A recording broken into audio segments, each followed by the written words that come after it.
Okay, good morning everyone. તો આપણે વાત કરી રહ્યા છીએ વિદ્યુત ભાર અને ક્ષેત્રો વિશે, બરાબર. ઇલેક્ટ્રિક ચાર્જ અને ફિલ્ડ વિશે વાત કરવાની છે, જેમાં ઇલેક્ટ્રિક ફિલ્ડ વિશે વાત કરીશું, બરાબર. તો પહેલાં સમજી લઈએ કે આમાં શું આવે એના વિશે વાત કરી લઈએ. જો આમાં છે ને વિદ્યુત ભાર વિશે વાત કરવાનું છે, બરાબર. ઇલેક્ટ્રિક ચાર્જ કઈ રીતના હોય એ પહેલાં જોઈએ. વિદ્યુત ભાર કોને કહેવાય એના વિશે થોડુંક વાત કરી લઈએ, જેને ઇલેક્ટ્રિક ચાર્જ વડે દર્શાવવામાં આવે. તો કોઈ પદાર્થ હોય, બરાબર, વાહકો હશે, પછી સુવાહકો હોય, અવાહકો હોય, એનો જે આંતરિક ગુણધર્મ હોય ને એને વિદ્યુત ભાર કહેવામાં આવે, બરાબર. જે પદાર્થ હોય એનો આંતરિક ગુણધર્મ હોય જેના લીધે શું થાય કે પદાર્થ પર બળ લાગે, બરાબર, વિદ્યુત બળ લાગશે, જેને શું કહેવામાં આવે, વિદ્યુત ભારો કહેવામાં આવે. ટૂંકમાં કાંઈ નહીં, પદાર્થોનો જે આંતરિક ગુણધર્મ હોય જેના કારણે જે શું કહેવાય કે એકબીજા પદાર્થ પર કંઈક ને કંઈક વિદ્યુત બળ લાગશે, એને ટૂંકમાં શું કહેવામાં આવે, વિદ્યુત ભારો કહેવામાં આવે છે. તો આમાં બહુ બધા વસ્તુ જોવાની છે, બરાબર. પહેલાં તો વિદ્યુત ભારો વિશે વાત કરીશું, એના પછી ઇલેક્ટ્રોનનો ચાર્જ કેટલો હોય, પ્રોટોન પરનો ચાર્જ કેટલો હોય એ જોઈશું, અને પછી જોવાનું છે કુલમ્બના નિયમ વિશે. જેમ ન્યૂટનનો ગ્રેવિટેશન લો આવે ને એમ કુલમ્બનો નિયમ પણ આવશે. એમાં જે કુલમ્બ બળ હોય એ કેટલું હોય એ જોવાનું છે. પછી વિદ્યુત બળ કેટલું, વિદ્યુત ક્ષેત્ર કેટલું આવે, અને એ વિદ્યુત ક્ષેત્રમાં જ્યારે આપણે વિદ્યુત ભારો મૂકીએ અને એના ઉપર બળ લાગે એ પણ કોન્સેપ્ટ સારો એવો છે. અને એના પછી જોઈશું કે શું કહેવાય, વિદ્યુત ભારિત ગોળો હોય, બરાબર. એક ખાલી ગોળો હશે, બીજું એમાં કંઈક ને કંઈક મટીરિયલ ભરેલું હોય, એના માટે કેટલું એનું ઇલેક્ટ્રિક ફિલ્ડ આવે એ જોવાનું છે. અને બે ગોળા હોય એકબીજાની નજીક લાવે, બરાબર, ત્યારે એમાં શું ફરક જોવા મળે એ બધું જોવાનું છે. તો બહુ સારું એવું ચેપ્ટર છે, બરાબર, વિદ્યુત ભારો અને ક્ષેત્રો વિશે. તો પહેલાં તો વાત કરી લઈએ, બરાબર, વિદ્યુત ભારો કોને કહેવામાં આવે તો તમે જોઈ ગયા, બરાબર. તો હવે શું કહેવાય કે જો વિદ્યુત ભાર હશે એને ક્યુ વડે દર્શાવવામાં આવે, ઇલેક્ટ્રિક ચાર્જ કહેવામાં આવે, બરાબર. ક્યુને ઇલેક્ટ્રિક ચાર્જ હશે જેને ક્યુ વડે દર્શાવવામાં આવે છે. હવે આમાં જે વિદ્યુત ભાર હોય, બરાબર, શું કહેવાય કે જો પ્રોટોન હશે એના પરનો વિદ્યુત ભાર આપણે લઈએ ક્યુ પ્લસ લઈએ, બરાબર. અને બીજું ઇલેક્ટ્રોન પરનો વિદ્યુત ભાર હોય એને આપણે ક્યુ માઇનસ વડે દર્શાવીએ. આનું મૂલ્ય હશે 1.6 ઇન્ટુ બરાબર 1 શું કહેવાય 10⁻⁹ કુલમ. અને જે આ ક્યુ માઇનસ હશે શું કહેવાય ઇલેક્ટ્રોન પરનો એ કેટલું હોય એ આ વડે દર્શાવવામાં આવે. તો આ સિમ્પલ છે, વિદ્યુત ભાર વિશે વાત થઈ ગઈ. હવે શું કહેવાય કે જો જેમ ચુંબકમાં એન ધ્રુવ અને એસ ધ્રુવ હોય, બરાબર, બે ચુંબક લેવાના એકબીજાને નજીક લાવવાનું ત્યારે અપાકર્ષણ થાય, આકર્ષણ જોવા મળે, એમ વિદ્યુત ભારમાં પણ જોવા મળશે. આમાં હું શું કરીશ ધ્યાન આપજો. જો બે ચાર્જ લઈએ, પેલા બે પ્લસ ચાર્જ લઈએ, બરાબર. પહેલાં ખાલી સમજી લઈએ કે શું કહેવામાં આવે, વિદ્યુત ભારોને કઈ રીતનું હોય, એનું મૂલ્ય કેટલું હોય એ જોઈશું. અને એના પછી છે ને કુલમ્બના નિયમ વિશે વાત કરીશું, એ ઇમ્પોર્ટન્ટ છે, અને એના ઉપરથી એક્ઝામ્પલ સોલ્વ કરીશું.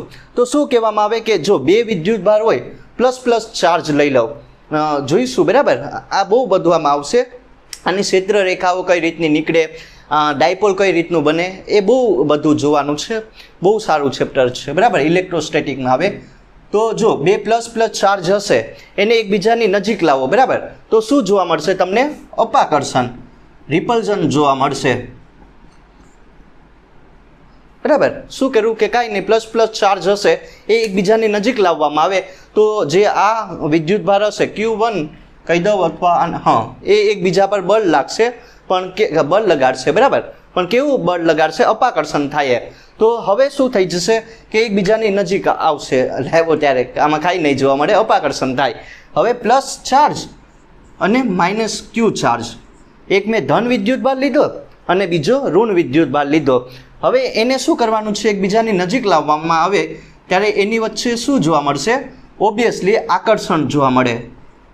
આયા રિપલ્ઝન થાય ને આયા શું જોવા મળશે, આકર્ષણ જોવા મળશે. તો જે બે વિદ્યુત ભાર હશે પ્લસ ચાર્જ અને માઇનસ ચાર્જ, બરાબર, નેગેટિવ અને પોઝિટિવ હશે, એ એકબીજા પર બળ લગાડશે અને એના લીધે આ જે બે વિદ્યુત ભારો હશે એ દૂર જાય. શા માટે દૂર જાય? કેમ કે અહીંયા તમને આકર્ષણ જોવા મળશે, એટ્રેક્શન જોવા મળશે. તો આ સિમ્પલ થઈ ગયું તમારા વિદ્યુત ભાર વિશે વાત, બરાબર. કોને કહેવામાં આવે વિદ્યુત ભાર? તો કે ભાઈ જે શું કહેવાય કે પદાર્થ હોય એનો આંતરિક ગુણધર્મ હોય જેના લીધે કંઈક ને કંઈક એમાં વિદ્યુત બળ લાગે. પછી એનું મૂલ્ય કેટલું હોય? પ્રોટોન માટે એટલું હોય અને ઇલેક્ટ્રોન માટે -1.6 × 19 કુલમ છે, કુલમ એનો એકમ છે, બરાબર. કુલમ નામના સાયન્ટિસ્ટોએ ફાઇન્ડ આઉટ કરેલું. એટલે પછી પ્લસ ચાર્જ હોય એ એકબીજાની નજીક લાવવામાં આવે તો અપાકર્ષણ જોવા મળશે, અને દૂર લઈ બરાબર પ્લસ અને માઇનસ એ એકબીજાની નજીક લાવવામાં આવે તો તમને આકર્ષણ જોવા મળે છે. તો આ સિમ્પલ થઈ ગયું. હવે જો આયા બે ટાઈપના પદાર્થ હશે એના વિશે પણ થોડુંક આમ ડિટેલમાં માહિતી આપી દઉં, એકદમ શોર્ટમાં, બરાબર. તો બે ટાઈપના પદાર્થ તમે સાંભળેલા હશે. એક હશે વાહક અથવા તો એને સુવાહક કહેવામાં આવે, કંડક્ટર વિશે વાત કરું, બરાબર. એમાં શું થઈ જશે કે વિદ્યુતભાર હોય, બરાબર, એનું વહન થાય, આરામથી વિદ્યુતભાર એમાંથી પસાર થઈ શકે છે, બરાબર. એમાં તમે જોયું હશે કે કંડક્ટર હોય એમાં તમને કરંટ લાગે. એવું શા માટે થાય?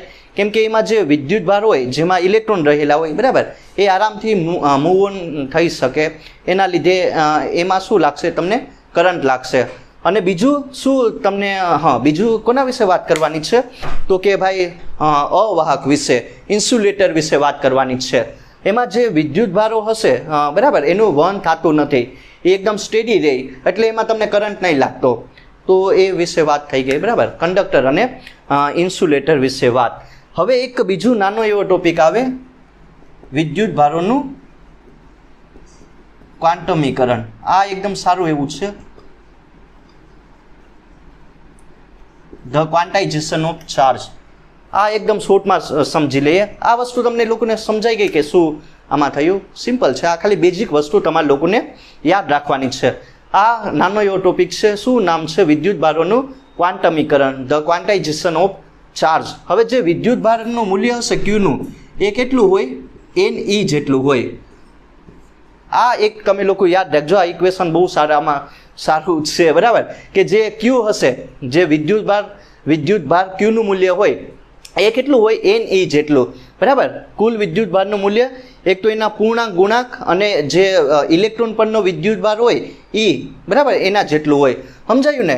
કે જે વિદ્યુતભાર હશે ક્યુ એનું મૂલ્ય કેટલું હોય? એક તો એના પૂર્ણાંક જેટલું, બરાબર, એન હશે એ તમારો અહીંયા ધન પૂર્ણાંક હશે, ને E હશે એ ઇલેક્ટ્રોન પરનો ચાર્જ હશે. તો આ રીતનું એનું શું કહી શકાય, એની વેલ્યુ ફાઇન્ડ આઉટ કરી શકાય. ટૂંકમાં જે વિદ્યુતભાર હશે ને એનું ક્વાન્ટાઇઝેશન થઈ શકે, બરાબર, આ ઇક્વેશનની મદદથી. અને આપણને ખબર કે આ ચાર્જનું મૂલ્ય કેટલું હોય? એટલું હોય ના ધન પૂર્ણાંક હશે, બરાબર, એ તમે સંખ્યા લખી શકો. તો આ પ્રમાણે વિદ્યુતભારોનું ક્વાન્ટમીકરણ થઈ શકે છે. તો આ બધી વસ્તુ થઈ ગઈ. કોના વિશે વાત? વિદ્યુતભાર. આપણે વિદ્યુતભાર વિશે વાત કરી લીધી, બરાબર, કે કઈ રીતના એના ગુણધર્મ હોય, કઈ રીતનો એનો બેઝિક કોન્સેપ્ટ હોય છે. હવે શું કરવાનું છે? કુલમના નિયમ વિશે વાત કરવાની છે. બહુ ઇમ્પોર્ટન્ટ આ ટોપિક છે. એમાંથી બહુ બધા એક્ઝામ્પલ આવશે. તો ટોપિકનું નામ છે કુલમનો નિયમ.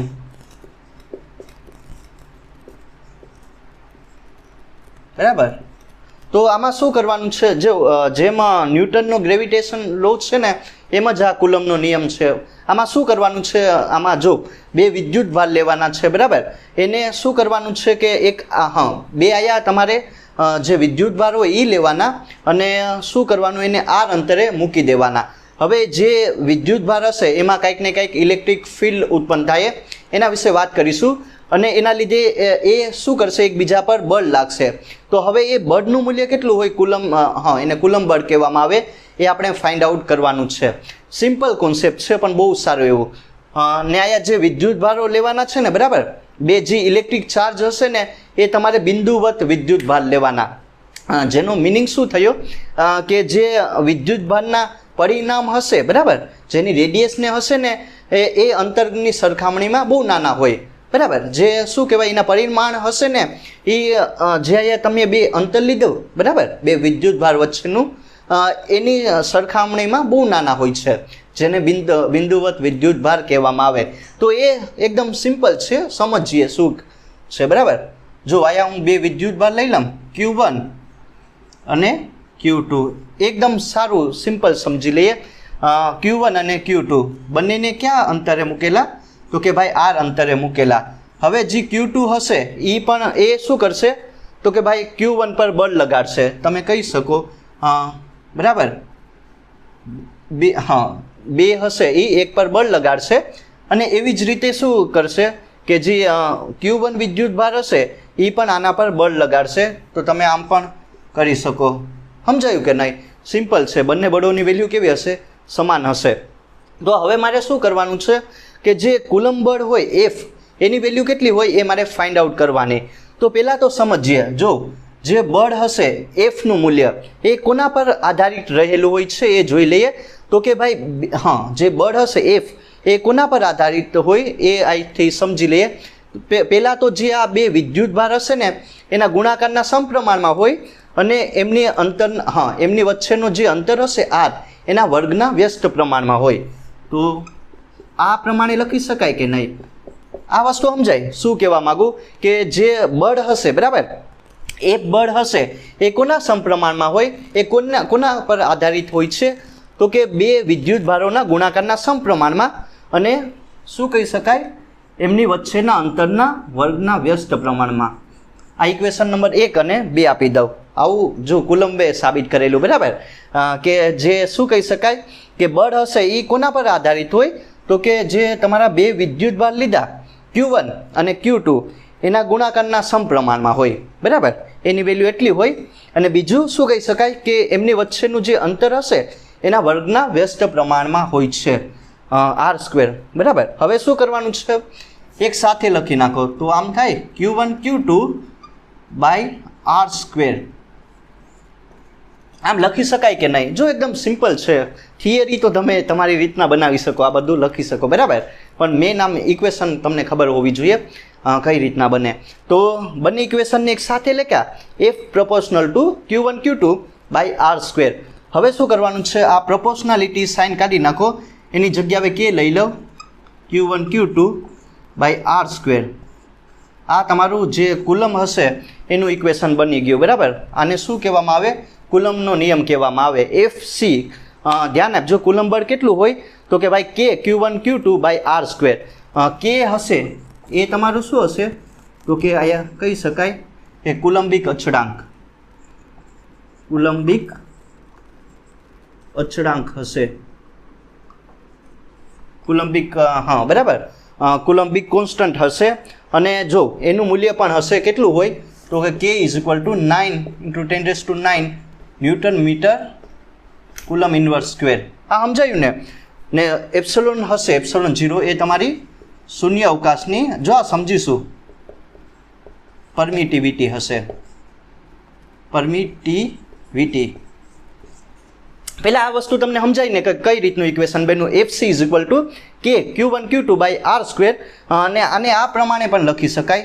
જો આ પ્રમાણે પણ લખી શકાય 1/4πε0 Q1 Q2 R². હવે સમજીએ આ બધી વસ્તુ શું છે બરાબર. પહેલાં તો FC K Q1 Q2 R². જે કુલમ બળ હશે એનું વેલ્યુ કેટલી હોય?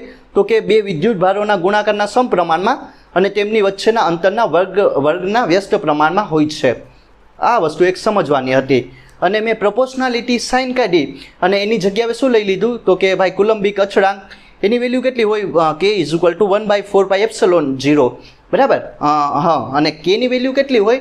9 × 10⁹ newton metre square into coulomb inverse બરાબર, એનો સ્ક્વેર છે ને. અને ε0 શું હશે? શૂન્ય અવકાશની પરમિટિવિટી હશે.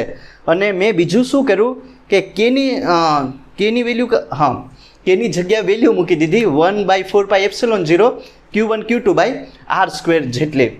તો હવે આ કેવા શું માગે એ સમજી લઈએ કે જો અત્યારે આમાં જે હશે એ શૂન્ય અવકાશ હશે બરાબર, શૂન્ય અવકાશ માધ્યમ હશે.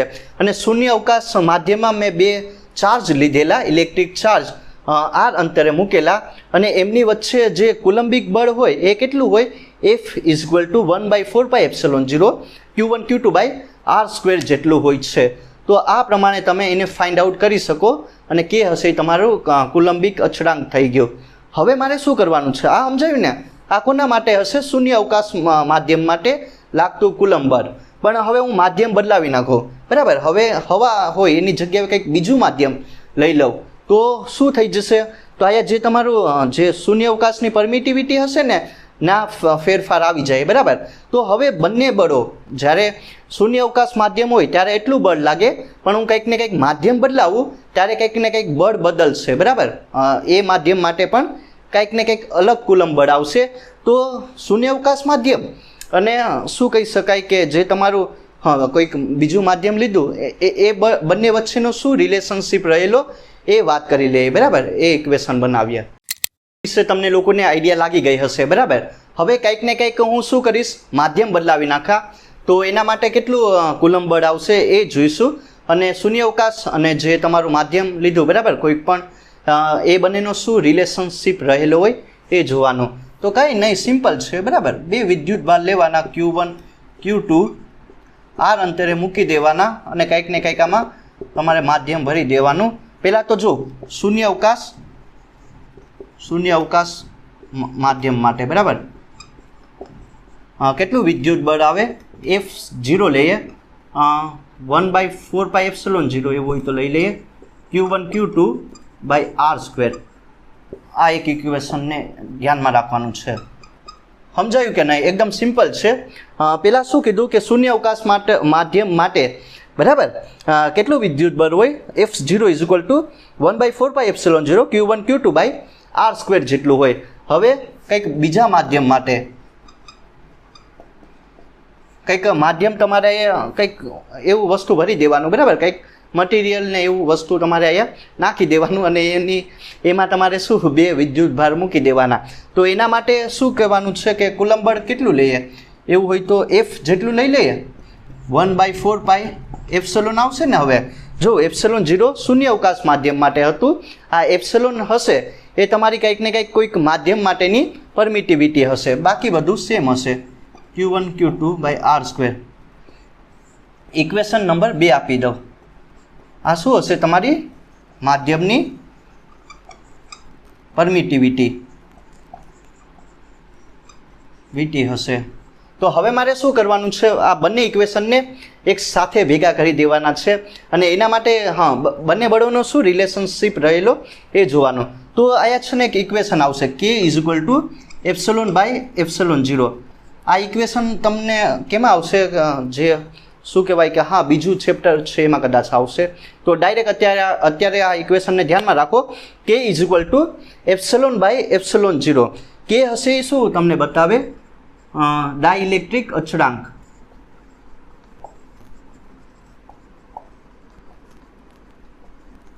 જો K હશે, બરાબર. આ K તમે ધ્યાન આપજો. K હશે એ તમારો શું છે? ડાઇલેક્ટ્રિક અચળાંક છે, અથવા તો કોઈક માધ્યમની સાપેક્ષ પરમિટિવિટી, બરાબર. શું છે? ડાઇલેક્ટ્રિક અચળાંક અથવા તો કોઈક માધ્યમની સાપેક્ષ પરમિટિવિટી છે. તો એ તમારા લોકોને ધ્યાન આપવાનું. તો આ ઇક્વેશન એક ધ્યાન આપજો, બરાબર. તો એ શું કરવાનું છે? કાંઈ નહીં, જો આને આ ટાઈપનું લખો, એપ્સિલોન એમને રાખો, K ε0. સમજાયું કે નહીં? મેં શું કર્યું? કાંઈ નહીં, જો આ ઇક્વેશન ડાયરેક્ટ મૂકી દેવાનું, બરાબર. K = ε/ε0. K હશે તમારું શું છે? તો કે ડાઇલેક્ટ્રિક અચળાંક અથવા તો કોઈક માધ્યમની સાપેક્ષ પરમિટિવિટી, બરાબર. કોઈક માધ્યમ લેવાનું અને સાપેક્ષ પરમિટિવિટી એની કાઢવાની છે. હવે એપ્સિલોનની જગ્યા એપ્સિલોન વેલ્યુ ઇક્વેશન નંબર 2માં પુટ ડાઉન કરવાની, એટલે K ε0 તો મૂકો ઇક્વેશન નંબર 2માં. તો શું થઈ જશે? F = 1/4π. જો એપ્સિલોનની જગ્યાએ K ε0. સમજાયું કે નહીં? આ તો બધું એમને Q1 Q2 r². કાંઈ નહીં, ઇક્વેશન 2માં આ કિંમત મૂકવાની છે એપ્સિલોનની. તો આને આ ટાઈપનું લખી શકાય કે નહીં? F = 1/K એમને રાખો, બરાબર. આ શું થઈ જશે? 1/4πε0 Q1 Q2 r². આ સમજાયું કે નહીં? મેં શું કર્યું? 1/K ને એને બહાર કાઢી નાખ્યા અને આ ઇક્વેશનને આ પ્રમાણે લખ્યું, 1/4πε0 Q1 Q2 r². તો હવે F એમને અને જો આ શું થઈ જશે? 1/4πε0 Q1 Q2 by R square. Equation number 2 જેવું દેખાય ને, તો અહીંયા મૂકો F0/K. તો આ પ્રમાણે એક બીજું ઇક્વેશન આવશે. આ એકદમ સારું એવું ઇક્વેશન છે, તમે લોકો યાદ રાખી શકો. તો શું કહી શકાય કે જો F હશે એ તમારું કોઈક માધ્યમની માધ્યમનું કુલંબ બળ વિશે માહિતી આપે, અને F0 હશે એ તમારું શૂન્ય અવકાશ માધ્યમનું બરાબર કુલંબ બળ હશે, અને K હશે તમારો ડાયઇલેક્ટ્રિક અચળાંક. તો આ બંને કઈ રીતનું રિલેશનશિપ રહેલું આ પ્રમાણે હોય, બરાબર, કે જે કંઈક માધ્યમ લઈએ ત્યારે એનું કુલંબ બળ, અને શૂન્ય અવકાશ માધ્યમ હોય એના માટે કુલંબ બળ.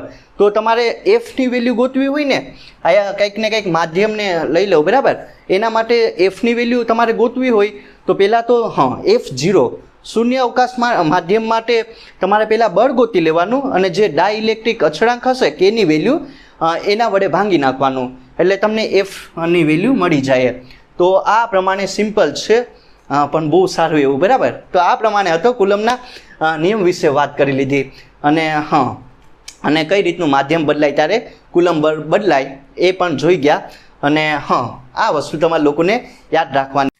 તો જે પણ કોન્સેપ્ટ બની ગયા એના ઉપરથી 1-2 એક્ઝામ્પલ સોલ્વ કરી લઈએ, એટલે કોન્સેપ્ટ તમને વધારે ક્લિયર થાય. તો પહેલાં તો વાત કરીએ પ્રોબ્લેમ નંબર 1 વિશે. જો આ બહુ સારી એવી પ્રોબ્લેમ છે, અને આ ટાઈપની બહુ પ્રોબ્લેમ તમને આવશે બોર્ડમાં ને, બરાબર, JEE નીટમાં ને. તો ધ્યાન આપજો, હું આને કઈ રીતનું સોલ્વ કરું, બહુ સારી એવી છે, બરાબર, એક્ઝામ્પલ. તો જો આમાં શું કરવાનું છે, આ ટાઈપનો જ છે કોન્સેપ્ટ આવશે બધામાં, તો ધ્યાન રાખવાનું. અહીંયા મેં વિદ્યુત ભાર લીધેલા +Q અને -3Q, A અને B, બરાબર, અને એ બંને વચ્ચેનું અંતર કેટલું હશે, D જેટલું. સમજાયું ને? બે વિદ્યુત ભાર લીધેલા +Q અને -3Q જેટલું, અને બંનેને D અંતરે મૂકેલા. હવે મારે શું કરવાનું છે, હવે જો હવે મેન આવશે. હવે શું કરવાનું કે તમારે એક વિદ્યુત ભાર +2Q લેવાનો છે, બરાબર. શું કરવાનું છે કે એક વિદ્યુત ભાર +2Q લેવાનો છે. હવે એને ક્યાં મૂકવાનો છે, હવે એને એવી જગ્યાએ મૂકવાનું છે જેથી જે કુલંબ બળનું વેલ્યુ હોય ને F = 0 થઈ જાય, બરાબર. એટલે કે એને એવા અંતરે મૂકવાનું છે, X અંતરે મૂકીએ, બરાબર.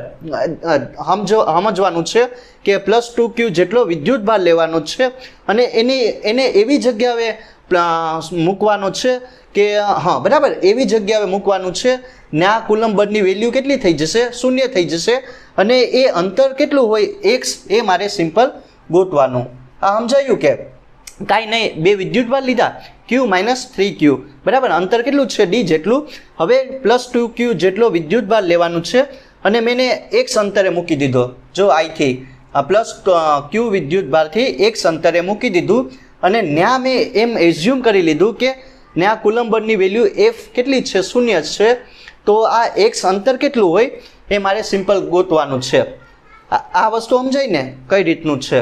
તો હવે જો આમાં શું કરવાનું છે કે +2Q વિદ્યુત ભાર હશે એના પર 2 બળ લાગશે, બરાબર. જે આ બે વિદ્યુત ભાર હશે +Q અને -3Q, એ આના પર બળ લગાડશે. પહેલાં તો Q જેટલું બળ લગાડશે. પહેલાં તો જો આ Q વિદ્યુત ભાર છે એના લીધે કેટલું બળ લાગશે, એ +2Q, બરાબર, +Q જેટલું બળ લાગશે. અને બીજું કયો વિદ્યુત ભાર છે, -3Q, એના લીધે કેટલું આના પર બળ લાગશે, F -3Q જેટલું. તો એટલી વસ્તુ તમને લોકોને સમજાઈ ગઈ કે? તો સિમ્પલ, કાંઈ નહીં, જે X અંતર હોય એ મારે ગોતવાનું છે. અને જો અહીંથી જે +2Q વિદ્યુત ભાર છે અને -3Q, એ અંતર કેટલું થઈ જશે, આ તો X ને +D, બરાબર, બંનેનો સરવાળો કરી દઉં. તો હવે સિમ્પલ, જો હવે કઈ રીતનું આનું સોલ્યુશન કરું, ધ્યાન આપજો. પહેલાં તો આપણે શું કરવાનું છે, FQ, બે બળોના વેલ્યુ લખીએ, FQ, બરાબર. એ બળનું વેલ્યુ કેટલી હોય, તો કે ભાઈ જો આના જેટલી હોય. શું થઈ જશે, Q2Q, ને અંતર કેટલું છે, તો કે ભાઈ એટલું છે ને અંતર. તો આ વસ્તુ સમજાય ને, FQ, એ બળ કેટલું હોય, તો કે ભાઈ બે વિદ્યુત ભાર +2Q અને +Q અને x² અંતર જેટલું. તો કાંઈ નહીં, સિમ્પલ, F આ રાખો એટલે 2Q² ને x². આ ઇક્વેશન નંબર 1 કહી દઉં. સમજાયું ને, એકદમ સિમ્પલ છે. હવે મારે કોના માટે લખવાનું છે, એવી જ રીતે -F3Q માટે. તો એના માટે કરીએ, બરાબર. તો એમાં જો કેટલું થઈ જશે, આમાં બે બળો હશે ને, તો ધ્યાન આપો, એક તો આ +2q, બરાબર, ને -3q, બે વિદ્યુત ભાર હશે, બરાબર. +2q અને બીજું શું આવશે, -3q. હવે એમાં તમે જોઈ શકો અંતર કેટલું લેવાનું છે, x + d એનો સ્ક્વેર. હા, સમજાયું ને. તો હવે -f3q એમને કેટલું થઈ જશે, -6q², બરાબર, ને x + d એનો સ્ક્વેર. ઇક્વેશન નંબર 2 આપી દઉં. હા, સમજાયું, એકદમ સિમ્પલ છે, આમાં કાંઈ નહોતું કરવાનું, આ હતું કરવાનું. હવે કુલ બળ કેટલું થઈ જશે, F = બંને બળોનો સરવાળો અને પ્લસ કરીને F - 3q, બરાબર, બંને બળોનો સરવાળો કરી નાખો. હવે જે F હશે, બરાબર, F કેટલું લેવાનું છે, 0 લેવાનું. ત્યારે x અંતર કેટલું હોય એ મારે ગોતવાનું. તો જો FQ કેટલું થઈ જશે, તો કે ભાઈ 2q² અને x², અને જો આ કેટલું થઈ જશે, -6kq² x + d એનો સ્ક્વેર. તો સોલ્યુશન કરો, બરાબર, અને 6q² x + d એનો હોલ સ્ક્વેર. સમજાયું ને, એકદમ સિમ્પલ છે, આ પ્રમાણે કરવાનું હતું. હવે જો જે વસ્તુ કેન્સલ થાય એ કરો. તો કે ભાઈ આમાં શું કેન્સલ થાય, આ કેન્સલ થાય, એટલે શું આવશે, 1/x² ને 3x + d એનો સ્ક્વેર. સમજાયું ને. તો કે 1/x² ને જો અહીંયા 2q, હા, અહીંયા કાપી નાખો, બરાબર. તો 3x + d એનો સ્ક્વેર જેટલું. હવે બસ એનું સોલ્યુશન કરો, વર્ગ કાઢી નાખો, બરાબર, બંને સાઈડ. એટલે શું થઈ જશે, આનો વર્ગ કાઢો એટલે 1.31, બરાબર, ને આ x + d. હવે કાંઈ નહીં, આ પ્રમાણે આનું સોલ્યુશન કરો. જો આ પ્રમાણે x + d એમને, બરાબર, 3x. સમજાયું, મેં કાંઈ નહીં, આનો પહેલાં આ ભાંગી નાખ્યા એટલે 3 થઈ જાય ને એનો વર્ગ કાઢી નાખો. હવે કાંઈ નહીં, જો શું થઈ જશે, d એમને રાખો ને અહીંથી આમ બાદ કરી નાખો એટલે 0.31x. તો x અંતર તમને કેટલું મળશે, તમે ગોતી શકો, જો 1.366d જેટલું મળે. આ હતું ગોતવાનું. તો જે x અંતર હશે, બરાબર, આની વેલ્યુ કેટલી થઈ જશે, 1.366d જેટલી. આ પ્રમાણે તમે આ ગોતી શકો.